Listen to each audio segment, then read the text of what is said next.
Revenue శాఖలో మరో అవినీతి తిమింగలం ఏసీబీకి చిక్కింది.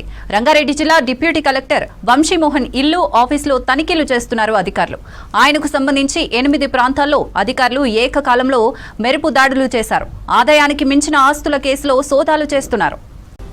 గతంలో షేర్లింగంపల్లితో పాటు పలు కీలక ప్రాంతాల్లో ఆర్డీఓగా పనిచేశాడు వంశీమోహన్. ఆ టైంలో పెద్ద ఎత్తున ప్రభుత్వ ఆస్తులను కొట్టేసినట్లు ఆరోపణలున్నాయి. అబ్దులాపూర్ మెట్, పిగ్లిపురం పరిధిలో ఏకంగా 8 ఎకరాల విలువైన ప్రభుత్వ భూమిని కాజేసినట్లు ఏసీబీ ప్రాథమికంగా గుర్తించింది. దీంతో పాటు ప్రభుత్వ భూమిని గుట్టి చప్పుడు కాకుండా తన మామ పేరు మీద రిజిస్ట్రేషన్ చేయించాడని తెలుస్తోంది. తర్వాత ఓ రియల్టర్ కు కట్టబెట్టారని గుర్తించారు అధికారులు. ఆ డీల్ కు ప్రతిఫలంగా రియల్టర్ నుంచి వంశీమోహన్ ఏకంగా 10 ఫ్లాట్ల గిఫ్ట్ డీడ్ రూపంలో లంచంగా తీసుకున్నట్లు ఏసీబీ అధికారులు నిర్ధారించారు.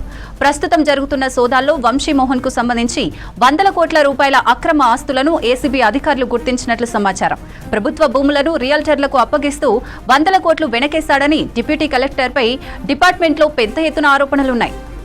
రెవెన్యూ శాఖలో మరో అవినీతి తిమింగలం ఏసీబీకి చిక్కింది. రంగారెడ్డి జిల్లా డిప్యూటీ కలెక్టర్ వంశీమోహన్ ఇల్లు, ఆఫీసులో తనిఖీలు చేస్తున్నారు అధికారులు. ఆయనకు సంబంధించి 8 ప్రాంతాల్లో అధికారులు ఏకకాలంలో మెరుపు దాడులు చేశారు.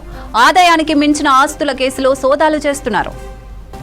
గతంలో షేర్లింగంపల్లితో పాటు పలు కీలక ప్రాంతాల్లో ఆర్డీఓగా పనిచేశాడు వంశీమోహన్.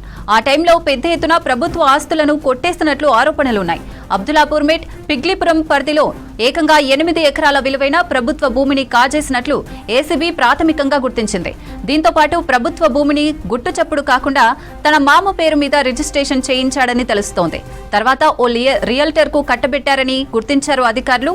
ఆ డీల్ కు ప్రతిఫలంగా రియల్టర్ నుంచి వంశీమోహన్ ఏకంగా 10 ఫ్లాట్లను గిఫ్ట్ డీడ్ రూపంలో లంచంగా తీసుకున్నట్లు ఏసీబీ అధికారులు నిర్ధారించారు. ప్రస్తుతం జరుగుతున్న సోదాల్లో వంశీమోహన్ కు సంబంధించి 100 కోట్ల రూపాయల అక్రమ ఆస్తులను ఏసీబీ అధికారులు గుర్తించినట్లు సమాచారం. ప్రభుత్వ భూములను రియల్టర్లకు అప్పగిస్తూ 100 కోట్లు వెనకేశాడని డిప్యూటీ కలెక్టర్పై డిపార్ట్మెంట్లో పెద్ద ఎత్తున ఆరోపణలున్నాయి.